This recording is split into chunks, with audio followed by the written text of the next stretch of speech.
예, 비하인드 뉴스 안지연 기자 나와 있습니다. 안 기자, 오늘 키워드는 뭔가요?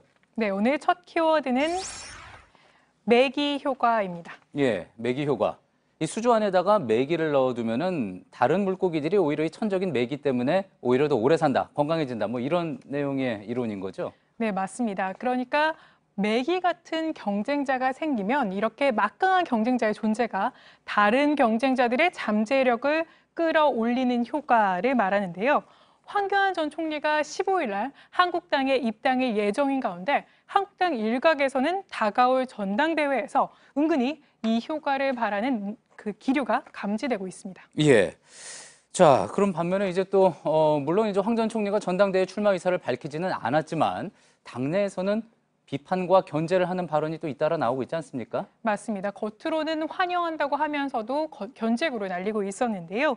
먼저 친박계 김진태 의원 자신의 페이스북에 어제 이런 글을 날렸습니다. 보시는 것처럼 한국당 입당을 환영한다라고 하면서 선수끼리 제대로 경쟁해보자 이렇게 페이스북 글을 올렸고요.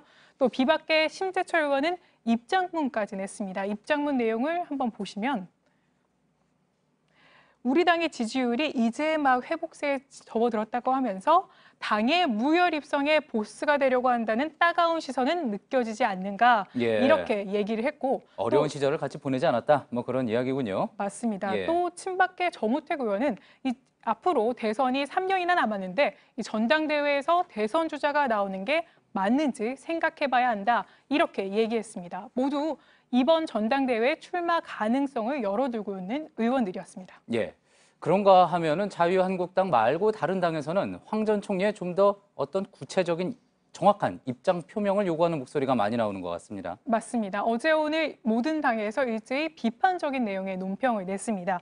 저희가 논평 내용을 정리해서 가져와 봤는데 먼저 민주당은 보시는 것처럼 박근혜 정부 때 자신이 한 일에 대해서 반성이 선행돼야 된다 이렇게 얘기했고요.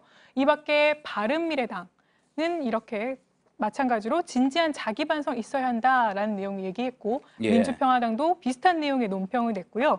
정의당의 논평 보시면 철명피 행태로 국민을 기만하는 것 이렇게 얘기하기도 했습니다. 예. 한국당 전당대회에는 앞서 말한 의원들 외에도 황 전 총리 외에 이 오세훈 전 시장 그리고 홍준표 전 대표 그리고 김태호 전 지사 등이 출마 가능성이 거론되고 있지만 아직까지 공식화한 사람은 없었습니다. 예. 자유한국당 제외한 나머지 당에서는 뭐 온도차는 있어도 비슷한 그런 평가인 것 같군요. 자, 어찌됐든지 간에 야권에서는 이제 황 전 총리 입당으로 정치권의 관심이 뜨거워진 것만은 사실인 것 같습니다. 맞습니다. 또 황 전 총리의 입당으로 인해서 한국당 지지율이 올라갈 가능성도 제기가 되고 있습니다. 하지만 반면에 황 전 총리가 당 대표까지 되면 박근혜 전 대통령의 이미지로 인해서 다시 지지율이 하락하는 거 아니냐 이런 전망도 나오는데요. 예. 또 다시 앞서 말한 매기 효과로 넘어가면 이 매기 효과가 과학적으로는 과밀한 수조에 매기를 넣어서 미꾸라지를 놀라게 하면 당장은 생기를 불러 넣은 것처럼 보일 수 있을지 몰라도 머지않아서는 산소와 에너지 고갈로 사망률이 높아진다 이런 분석도 있는데요. 예. 황 전 총리의 입당이 어떤 효과로 이어질지는 좀 더 두고 봐야 할 것 같습니다. 매기 효과가 과학적으로 입증이 된 것은 아니다. 그런 이야기인 거군요. 알겠습니다. 다음 키워드 볼까요?